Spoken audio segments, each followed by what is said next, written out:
Hello, my dear students. How are you, bete? So, yesterday we have completed this topic, that is the capacitance of a parallel plate capacitors when a dielectric slab partially fills the space between the plates. तो बेटे हम कर रहे हैं chapter capacitors, और chapter capacitor में जो हमने कल लास्ट टॉपिक कवर किया था, that is this topic is okay. तो इस टॉपिक्स में हमने क्या पढ़ा था कि when ever a capacitor consisted dielectric slab, then what happened, इसकी जो capacitance थी वो हमने calculate की थी, which is value C is equal to epsilon naught A upon D minus T bracket 1 minus 1 over K. ठीक है, so this expression you have to calculate up to this expression only. ठीक है, इसके बाद थोड़ा सा और टॉपिक आता है बेटे next, which is a special case, थोड़ा सा इसी के साथ स्पेशल केस है, that is if the dielectric slab fully fills the space between the two plates then D is equal to D। कहता है अगर ये जो प्लेट्स है ना, अगर ये जो हमारे पास प्लेट्स है, अगर इसका जो थिकनेस है वो T की जगह क्या बन जाए D, फिर क्या होगा, तो जो भी हमारे पास ये रिलेशंस आया है ना, T की जगह पे हम क्या पुट कर देंगे D, then what will happen, then this relations become like this. तो हमारे पास ये रिलेशन ऐसा बन जाएगा, ठीक है, D माइनस D। तो अगर हम इसको सॉल्व करेंगे ना, मल्टीप्लाई करेंगे, and then after we will get the values of D only. ठीक है, सो वैल्यू जाएगा 1 ओवर K, सो इसका वैल्यू सॉल्व करके बन जाएगा अब साइलन नॉट KA अपॉन D। और आपको पता है ये वैल्यू क्या इसकी थी, epsilon naught area upon distance का वैल्यू क्या था, सिग्मा नॉट। कैपेसिटेंस का वैल्यू क्या था, epsilon naught area over distance. तो ये जो वैल्यू है ना, epsilon naught A upon D, इसकी जगह पे हम पुट कर सकते हैं capacitance of parallel plate capacitor when there is vacuum in between the plates. ठीक है, जो हमने इक्वेशन नंबर 1 में किया था, ये देखिए ये है ना इक्वेशन नंबर 1। तो इक्वेशन नंबर 1 का जो रिलेशन है ना, उसी की वैल्यू हमने यहाँ पे पुट की है इस टॉपिक्स में, and then what we get, हमको पता चला then after that C capacitance is equal to K C not.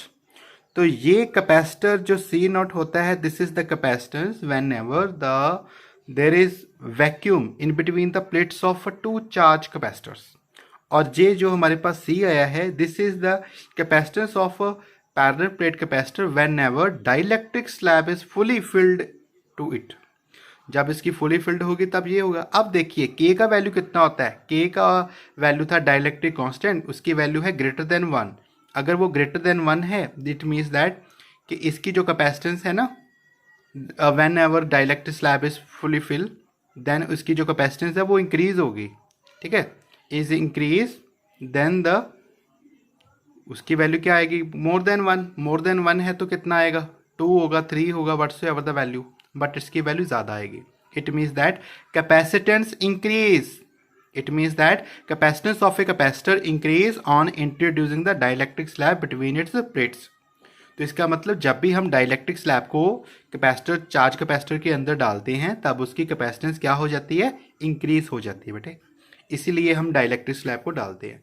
इसका सेकंड केस करेंगे, that is the capacitance of A parallel plate capacitor when a conducting slab partially fills the space between the plates.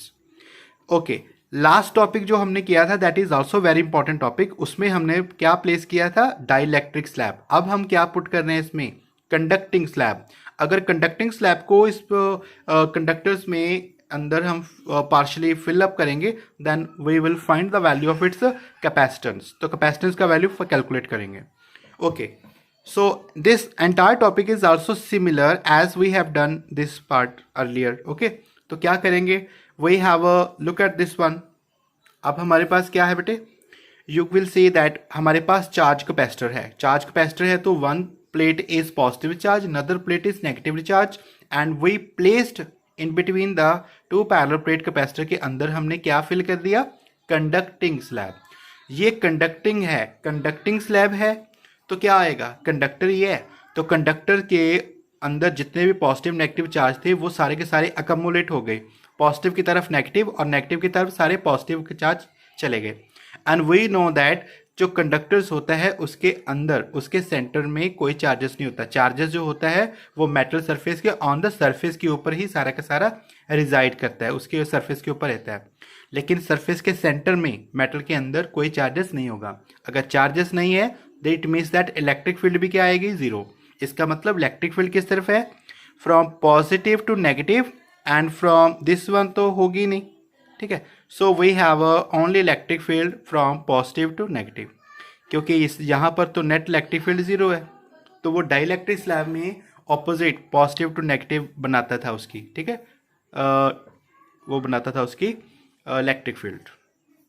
Okay, इस case में क्या करेंगे, capacitance of two parallel plate capacitors में क्या relation होता है बेटे, C naught is equal to epsilon naught, sorry mu naught epsilon naught A upon D. अब करेंगे, suppose that when the capacitor is connected to a battery, electric field strength E naught is introduced between the two plates of capacitor, ठीक है। तो हमने ये बता देना कि whenever conducting slab of thickness T is partially fills in between the two charge plates, then what happen, इसका potential क्या आएगा, डिक्रीज हो जाएगा। क्यों डिक्रीज हो जाएगा, क्योंकि पहले इसने ये जो स्पेस है ना इसकी फिलअप हो गई, तो स्पेस किस पीछे कितना बच गया, डी माइनस टी, वो D minus T into electric field, वही इतने पोटेंशियल आएगा। तो आपको पता है पोटेंशियल क्या होता है, पोटेंशियल होता है वोल्टेज, वोल्टेज पोटेंशियल हमारे पास होता है इलेक्ट्रिक फील्ड इंटू डिस्टेंस। हमें याद होगा हमने इलेक्ट्रिक फील्ड का रिलेशन किया था वोल्टेज अपॉन डिस्टेंस। अगर वोल्टेज निकालना है तो डी को यहाँ मल्टीप्लाई करेंगे, तो इलेक्ट्रिक फील्ड इंटू डिस्टेंस आ जाएगा। अब इलेक्ट्रिक फील्ड कौन बना रहा है, पॉजिटिव टू नेगेटिव, लेकिन जो डिस्टेंस है उसमें ये ए और बी में टोटल डिस्टेंस में इस डिस्टेंस को हम माइनस करेंगे, मतलब टी को माइनस करेंगे, तो डी माइनस टी आ जाएगा। Strength of electric field into distance that is D minus T. Okay, अब हमारे पास इलेक्ट्रिक फील्ड ई नॉट की वैल्यू होती है, क्या होती थी बेटे, दो चार्ज प्लेट में इलेक्ट्रिक फील्ड का वैल्यू क्या होता था, सिग्मा ओवर एप्सिलॉन नॉट। तो सिग्मा का वैल्यू होता था charge per unit area, epsilon electric field का होता था सिग्मा ओवर एप्सिलॉन नॉट, और सिग्मा क्या होता था, सरफेस चार्ज डेंसिटी, और सिग्मा का वैल्यू क्या होता था, चार्ज अपॉन एरिया। इसलिए ये हमारे पास वैल्यू बन गया इसका। तो इलेक्ट्रिक फील्ड का वैल्यू क्या है, charge upon epsilon naught into A, इसको हम यहाँ पुट कर देंगे ई नॉट की जगह पे। ओके, वोल्टेज आ गया। अब हमने फाइंड करनी है इसकी कैपेसिटेंस। तो कैपेसिटेंस का वह फॉर्मूला क्या होता है बेटे, चार्ज ओवर पोटेंशियल्स। तो चार्ज ओवर पोटेंशियल, वोल्टेज का वैल्यू यहाँ पुट करेंगे, क्यू से क्यू कैंसिल हो गया, बन गया epsilon naught A upon D minus T, D minus T. और यहाँ से हमने क्या वैल्यू निकालनी है, हमें पता है कि हमने सी नॉट यहाँ पे बनाना है। सी नॉट तभी बनेगा अगर यहाँ पे डी जो होगा वो कॉमन लेंगे, तो डी को कॉमन निकाल लेंगे तो कैसे आएगा, 1 माइनस डी अपॉन टी, ठीक है। तो यहाँ से हमने इस रिलेशंस को कैसे बनाना है, epsilon naught A upon D बनाना है, क्योंकि ये वैल्यू किसके इज इक्वल टू है, ये वैल्यू है कैपेसिटेंस नॉट ऊपर ये वाली वैल्यू के। तो डी को हम कॉमन लेंगे तो वैल्यू बन जाएगा 1 माइनस टी अपॉन डी। अब इसकी वैल्यू को पुट कर दिया, बन गया C naught. So this is the expressions for capacitance whenever conducting slab is placed in between. तो क्या होता है, जब कंडक्टिंग स्लैब को कंडक्टिंग स्लैब को हम प्लेस करते हैं in between the two charge plate capacitors, उसकी कैपेसिटेंस क्या होती है, फिर कैपेसिटर्स विल इंक्रीज, ठीक है। तो कैपेसिटेंस विल इंक्रीज, कैपेसिटर की वैल्यू इंक्रीज हो जाती है। अगर ये डी के वैल्यू टोटल डी हो, मतलब this slab is fully filled the space between the two charge plate, अगर इसने फुली फिल्ड कर दिया then what happen, fully filled करेंगे तो T is equal to D बन जाएगा। अगर T is equal to D बन गया तो डी अपॉन डी कैंसिल होकर जीरो, इसका मतलब इन्फिनिटी, इसका मतलब फिर क्या आ जाएगा, तो फिर इसकी कैपेसिटेंस कैसी हो जाएगी, इनफाइनाइट। इसकी कैपेसिटेंस कितनी हो जाएगी, इनफाइनाइट, ठीक है। अब मैं बताता हूं कि इसकी कैपेसिटेंस इनफाइनाइट कैसे हो सकती है। लुक एट दिस, ये कंडक्टिंग स्लैब है, अगर ये इसकी जो थिकनेस है T is equal to D बन जाएगा, तो ये जो कंडक्टिंग स्लैब है ये इसको भी टच करेगा और ये इसको भी टच करेगा। जैसे ही इसने इसको टच किया पूरे स्पेस को हो गया, तो क्या होगा बेटे, कि नहीं, इसने स्नो को टच नहीं करवाना, बस यहाँ पे थोड़ा सा स्पेस रखना है, क्योंकि थोड़ा स्पेस रखेंगे और बाकी ये स्लैब इसको टच कर जाएगी। टच कर जाएगी फिर क्या होगा, तो जितना चार्जेस हम इसको प्रोवाइड करेंगे उतना चार्जेस ये इसके बाय इंडक्शन सॉरी ये इसको सारे को ही टच करेगी। जितना चार्जेस देंगे वो सारा का सारा चार्जेस ये एब्जॉर्ब करेगा, फिर इसके साथ कनेक्ट होके यहाँ पे जो हमने अर्थ का कनेक्शन लगाया था ना नीचे, वो सारा का सारा ग्राउंड में चला जाएगा। तो जितना चार्जेस दे रही हैं सारा का सारा ग्राउंड में इधर जा रहा है, तो इसकी कैपेसिटेंस की वैल्यू इनफाइनाइट हो जाएगी। That is why it's value is infinite. तो ये टॉपिक आप यहाँ तक ही करेंगे। एक चीज़ और important, spherical capacitor is not part of your syllabus, ठीक है। So this topic we will not do because this is not part of your syllabus. Let's start next topic. Spherical capacitors और सिलेंड्रिकल कैपेसिटर, ये दोनों topic आपके syllabus में नहीं है, ठीक है। तो एक और टॉपिक है next, that is in your syllabus, that is the grouping of capacitor, ठीक है। तो ग्रुपिंग ऑफ कैपेसिटर्स जो अब हम करेंगे इसमें, तो ग्रुपिंग ऑफ कैपेसिटर्स में क्या आएगा बेटे, ग्रुपिंग ऑफ कैपेसिटर्स मतलब हमारे पास कैपेसिटर्स है, हम उसको पहले सीरीज में कनेक्ट कर देंगे, फिर उसको पैरेलल में कनेक्ट कर देंगे। तो पैरेलल और सीरीज के कॉम्बिनेशन की वैल्यू को फाइंड करेंगे और इससे रिलेटेड जो रिजल्ट आएगा उससे रिलेटेड न्यूमेरिकल्स अक्सर बोर्ड्स में आते हैं। वो सेपरेट वीडियो बनेगा जिसमें हम न्यूमेरिकल्स करेंगे of capacitors. Okay, so let's start grouping of capacitors. Capacitors are grouped in two ways, series and in parallel. They are grouped. When capacitors of required value is not available, by proper grouping of capacitors, net capacitance may be increased or decreased. When the capacitors are connected in series, net capacitance decrease, and when the connecting them in parallel, net capacitance increases. मतलब जब हम capacitors को series में लगाते हैं तो उसकी जो नेट कैपेसिटेंस की वैल्यू क्या हो जाता है, डिक्रीज हो जाता है। And whenever the capacitors are connected in parallel combination, then net capacitance will increase. तो इसको भी आपको पता होना चाहिए कि जब आप कैपेसिटर्स को सीरीज या पैरेलल्स में लगाते हैं तो उसकी कैपेसिटेंस कब किस कॉम्बिनेशन में इंक्रीज और डिक्रीज होती है। So let's start. तो बेटे ये क्वेश्चंस एग्जाम में कम ही आते हैं, बट फिर भी ये हमने करने होते हैं। Okay, so let's start. Capacitors in series. In this part, you can understand that you have a capacitor C1, C2, C3. All are connected in series. So there is three capacitors C1, C2, C3. एक है positive, another is negative. Okay. And this one is capacitor 1, A, B, C, D and E, F. तो बेटे इसका potentials आएगा capacitor 1 का V1 and V2 का, capacitor C2 का potential V2 and C का आएगा V3. And net potentials, total potential कितना आएगा टोटल सर्किट का voltage.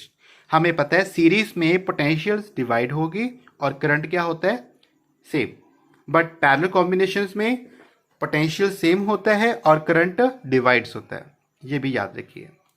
Okay, then what happen, ये थोड़ा सा थ्योरी पार्ट है बेटे। When charge Q is given to the plate A of a capacitor C1, it introduce charge -Q on the left face and positive charge on right face of plate B. Thus, the plate C of capacitor C2 also gets charge positive Q on it. Then it induces charge -Q on left face of D and the charge positive Q on plate E and the capacitance C3. Okay, the charge positive Q on plate E introduce negative charge Q on left face of plate F, while the charge positive Q induced on its right face flows to the earth. Thus, the three capacitors get charged with same amount of charge. Okay, तो बेटे क्या हुआ देखिए, सबसे पहले हमने जो charge plate A थी इसको क्या कर दिया, पॉजिटिव चार्ज। जैसे ही हमने इसको पॉजिटिव चार्ज किया, देन व्हाट हैपन, जितना प्लेट B पे नेगेटिव चार्ज था सारा का सारा अकोमुलेट हो गया इस साइड, और जितना इसके पास नेगेटिव चार्ज था वो सारा का सारा किस साइड चला गया, दूसरी प्लेट C के पास। अब इसका अपना नेगेटिव चार्ज जो था वो भी इस साइड चला गया और इसका भी पॉजिटिव इस साइड चला गया और इसका पॉजिटिव तो वहां पर हो गई। अच्छा, इस साइड सारा पॉजिटिव आ गया, देन व्हाट हैपन, अगर ये सारी की सारी सी प्लेट पॉजिटिव बन गई तो डी कैसी आएगी, नेगेटिव। अगर ये नेगेटिव है तो इसका जो पॉजिटिव होगा वो किस साइड चला गया, चार्ज प्लेट ई के पास, और चार्ज प्लेट ई का जो भी नेगेटिव था वो भी सारा का सारा डी की तरफ चला गया। ठीक है, and then after the last जो प्लेट हमारे पास बचती है F, that is also become negative charge. Why, because इसके साथ वाली जो प्लेट है वो सारी की सारी पॉजिटिव है। पॉजिटिव है तो इसके साथ सारा का सारा नेगेटिव चार्ज आ जाएगा, और जिसका जो राइट हैंड साइड पे जितना पॉजिटिव था सारा का सारा क्या चला गया, अर्थ में चला गया। तो हमारे पास कैसे बन गए capacitor 1 2 3। These three capacitors are connected in series combination. तो इसका sum of potentials कितना आएगा बेटे, let total potential is V which is sum of potential V1 plus V2 plus V3। आपको पता है V का वैल्यू कितना होता है, potentials equal to charge upon capacitance. तो कैपेसिटेंस चार्ज फर्स्ट की थी C1, सेकंड की C2 एंड थर्ड की थी C3। तो V1 V2 V3 का वैल्यू हम कैलकुलेट करके ऊपर की वैल्यू में पुट कर देंगे। ऊपर की वैल्यू हम पुट कर दिया। आपको पता है V का वैल्यू कितना था, total potential is equal to total charge upon total capacitance. इसको भी ऊपर पुट कर देंगे। तो सारी की सारी वैल्यू पुट करने के बाद ये क्यू आपका कॉमन आ गया, तो क्यू से क्यू कैंसिल आ गया, तो it means that we have this relations. तो कैपेसिटेंस इन सीरीज में देखिए कैसे होता है। हमारे पास था series resistor connected in series and parallel. जब हम रेसिस्टर्स को पैरेलल कॉम्बिनेशन में लगाते थे तब उसका रिजल्ट रेसिप्रोकल फॉर्म में आता था। तो कैपेसिटेंस और रेसिस्टेंस दोनों के रिजल्ट कैसे होते हैं, एक दूसरे के उल्टे। ठीक है, तो सीरीज में कैपेसिटर्स कनेक्टेड इन सीरीज उसका रिजल्ट पैरेलल की फॉर्म में आता है। ठीक है, इस साइड में इनवर्स फॉर्म में। बट जब हम कैपेसिटर को कनेक्ट करते हैं पैरेलल कॉम्बिनेशन में तो वो शो होता है C is equal to C1 plus C2 plus C3, जो हमारे पास रेसिस्टर इन सीरीज कॉम्बिनेशन में होता है। दोनों का उल्टा होता है थोड़ा सा। ओके, सेकंड टॉपिक है कैपेसिटर्स इन पैरेलल कॉम्बिनेशन है। फिर से हम C1 C2 C3, चार्जेस आएगा Q1 Q2 Q3, potential same रहेगा but the values of charges क्या आएगा, उसमें चार्जेस सेम था, यहाँ पे चार्जेस डिवाइड हो जाएगा। थोड़ा सा थ्योरी पार्ट है। Then after we have a next topic, okay, that is charges का वैल्यू कितना आएगा बेटे, Q1 का वैल्यू आएगा C1V, Q2 का C2V एंड Q3 का आएगा C3V। सब वैल्यूज को पुट करेंगे। हमारे पास था total charges equal to Q is equal to Q1 plus Q2 plus Q3। इसमें Q1 2 3 का वैल्यू पुट कर देंगे, तो total charges equal to capacitance into voltage. तो वैल्यू पुट करने के बाद V में से V कैंसिल हो गया, तो कैपेसिटेंस का वैल्यू आ गया। एक्चुअल में ये क्वेश्चन बोर्ड में नहीं आते, आपने इसके रिजल्ट को ही याद रखना है, लेकिन फिर भी कई बार पूछ भी ले सकते हैं। इससे रिलेटेड न्यूमेरिकल्स करेंगे, दैट इज वेरी इंपॉर्टेंट। चलिए क्वेश्चंस करते हैं। What is the effective capacitance of two conductors of capacitance 3 microfarad and 4 microfarad when connected in series and in parallel.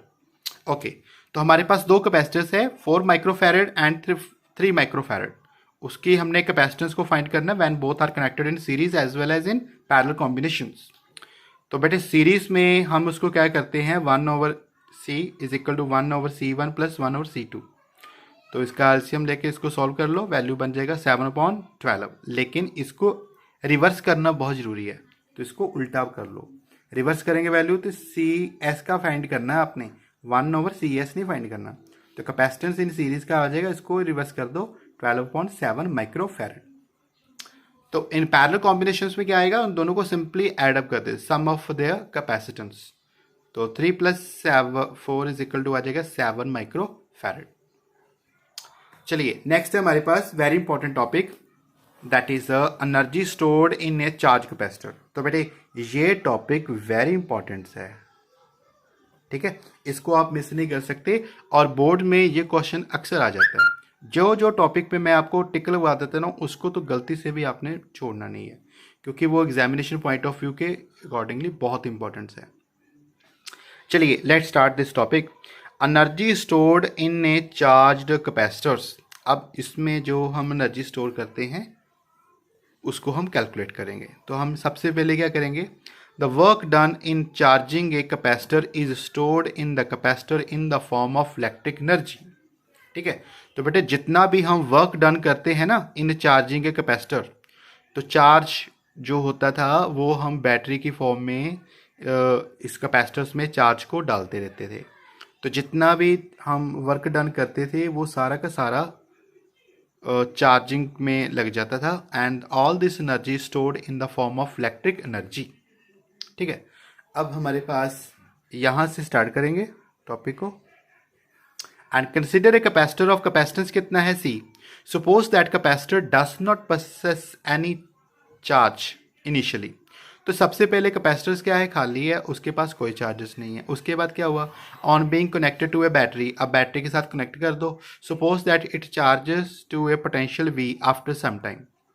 तो इसको सम पोटेंशियल वोल्टेज लगा दिया, आफ्टर सम टाइम क्या होएगा, charges start flowing. If Q is the charge on the plate of the capacitor at that time, then तो कितना charges आ जाएगा, Q is equal to C V. यही तो हमारा रिलेशन था कैपेसिटेंस वाला, ये तो आपको पता ही है। ठीक है, तो क्यू का वैल्यू इतना आ गया। Suppose that battery supply infinitesimally small amount of charge D Q to the capacitor at constant potential V, then according to the okay. तो बेटे स्मॉल वर्क डन कितना आएगा, स्मॉल वर्क डन होता था हमारे पास D W is equal to V into D Q. ठीक है, which is equal to V का वैल्यू हम यहाँ से निकाल लेंगे। वैल्यू क्या होता है, वी का होता है क्यू अपॉन सी। वी का वैल्यू पुट कर देंगे Q upon C which is D Q. ठीक है, सो देन आफ्टर ओके। तो बेटे एक छोटी सी बात याद रखिए, मान लीजिए यहाँ पे मेरा एक फ़ोन का बैटरी है। ठीक है, अगर ये फ़ोन का एक बैटरी है तो ये सबसे पहले है खाली, एम्प्टी है, तो हमने इसको करना है चार्ज। तो फ़ोन का अगर बैटरी है तो ये होगा इसका बैटरी के में प्लेट्स। ठीक है, अब क्या होता है फ़ोन के बैटरी में, अगर वो पहले एम्प्टी है बैटरी, फ़ोन हमारा डेड है, जब जैसे ही हम इसको कनेक्ट करते हैं किसी पावर सप्लाई के साथ, ठीक है, तो फिर क्या होगा, पावर सप्लाई के साथ कनेक्ट किया तो 220 वोल्ट होता है या 240 होता है वोल्ट, तो उस वोल्टेज से कुछ बैटरी चार्ज होना स्टार्ट हो जाती है। तो जैसे जैसे चार्जेस जाता है तो वैसे वैसे वर्क डन होता है। अब देखिए वर्क डन कैसे, बैटरी में स्टोर होता है पॉजिटिव चार्ज, सोर्स से हम क्या ले रहे हैं, वो भी पॉजिटिव चार्ज। तो जब पॉजिटिव चार्ज को पॉजिटिव चार्ज में फिल अप करेंगे तो क्या फोर्स होगी दोनों में, फोर्स ऑफ रिपल्शन। तो ये टेस्ट चार्जेस को हम अगर हम मूव करवाते हैं उसमें, ठीक है, तो पोटेंशियल का डेफिनेशन आपने पढ़ा होगा ना, हमने बोला था what is the potential, work done upon test charges.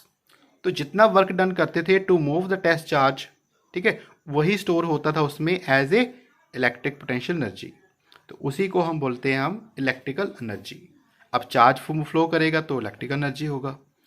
So Q का वैल्यू आपके सामने है, स्मॉल वर्क डन क्या आएगा, यहाँ से वर्क डन का फॉर्मूला क्या आएगा, W is equal to V into D Q, V into Q naught, यही तो है। देखिए अगर स्मॉल वर्क डन है तो स्मॉल चार्जेस के लिए स्मॉल वर्क डन हो गया, तो v का वैल्यू होता है क्यू अपॉन सी, इसको हमने पुट कर दिया। ओके, अब हम करेंगे इसको इंटीग्रेट। अगर हमने इंटीग्रेट करेंगे इसको तो इंटीग्रेट कहाँ से किया, क्योंकि चार्जिंग कहाँ से हुई थी, जीरो से, और मैक्सिमम कहाँ पे हो गई, when Q is equal to full, तो zero to infinity when charge is full. ठीक है, सो जीरो टू इन्फिनिटी को तक हम इसको इंटीग्रेट करेंगे। देन आफ्टर डी क्यू है तो 1/c कांस्टेंट बन गया, 1/c बाहर चला गया, अंदर बच गया क्यू डी क्यू। तो क्यू का इंटीग्रेट आएगा क्यू स्क्वायर अपॉन 2, तो 2 चला गया बाहर, तो क्यू स्क्वायर में पुट करेंगे क्यू, फिर -0, तो वैल्यू बच जाएगा half Q square over C. So this is the total work done.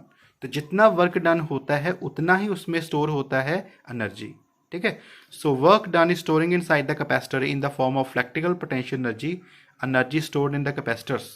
जितना वर्क डन करते हैं उतने ही उसमें एनर्जी स्टोर होती है। So this is energy expressions. तो एनर्जी को हम बोलते हैं U is equal to half Q square upon C. तो ये हमारे पास बन गया इलेक्ट्रिकल एनर्जी का रिलेशंस। अब हमारे पास क्या था, energy stored in charge capacitor. तो जो एनर्जी स्टोर होती है उसको हम U की फॉर्म में नोट कर लेते हैं। ओके, अब आपको पता है क्यू इज इक्वल टू क्या होता है। ओके, तो बेटे एनर्जी के याद रखिए 3 मैथमेटिकल एक्सप्रेशन लिखने हैं आपने। ये एक्सप्रेशन बन गया एक्सप्रेशन नंबर 1। एक्सप्रेशन नंबर 2 क्या आएगा, क्यू क्या वैल्यू क्या आता है, क्यू इज इक्वल टू होता है CV। अब क्यू की वैल्यू CV को यहां पुट करो तो ये बन जाएगा CV का होल स्क्वायर। अगर सी वी का होल स्केयर है, सी से सी कैंसिल हो गया तो ये बन गया U is equal to half C V square. This is equation number 2। ठीक है, अब इसी क्वेश्चंस में ऊपर वाली इक्वेशन में पहले हमने क्यू की वैल्यू पुट की है, अब किसकी करेंगे, सी की। आपको पता सी इज इक्वल टू क्या होता है, तो सी इज इक्वल टू होता है चार्ज अपॉन वोल्टेज। अगर आप सी में पुट करते हैं यहाँ पे क्यू अपॉन वोल्टेज, देन ये रिलेशन कैसा बन जाएगा, this relation becomes like this. Okay, so यहाँ पे पुट करने के बाद हमारे पास बन गया Q up over V into V square, V से वी कैंसिल बन गया और ये बन गया U is equal to half Q V. This is the relation number 3। तो हम बोलेंगे energy stored in a capacitor is given by U is equal to relation number 1 is equal to relation number 2 is equal to relation number 3। और बेटे यकीन मानिए इस question से, इस रिलेशन से रिलेटेड मतलब इलेक्ट्रिकल एनर्जी स्टोर्ड इन कैपेसिटर के में से कोई ना कोई क्वेश्चन एग्जाम में अक्सर आ जाता है न्यूमेरिकल में। तो न्यूमेरिकल आप तभी सॉल्व करेंगे अगर आपको ये वाले इसके फॉर्मूलेज आएंगे। अब न्यूमेरिकल्स में क्या आएगा, देखिए क्वेश्चन है suppose find the energy stored in capacitor. एक बात होगी, ये एनर्जी फाइंड करनी है आपने स्टोर्ड इन द कैपेसिटर। अब आपको दिया है सी और क्यू। अगर सी क्यू दिया है तो आप फर्स्ट वाला फॉर्मूला यूज करेंगे, बाकी दो नहीं यूज कर सकते। ठीक है, if you have value given, capacitance end voltage given है, चार्जेस नहीं गिवन, तो क्या करेंगे, कैपेसिटेंस और वोल्टेज है तो सेकंड वाला फॉर्मूला यूज करेंगे। और अगर आपको वोल्टेज एंड चार्जेस ही दिया हुआ है और बोला फाइंड द पोटेंशियल एनर्जी, तो पोटेंशियल एनर्जी को हम यू से भी रिप्रेजेंट करते हैं, जिसको हम इलेक्ट्रिकल एनर्जी भी बोल देंगे। तो तब जो भी वैल्यू आपको गिवन होगी उसके अकॉर्डिंग आप फार्मूला चूज करेंगे।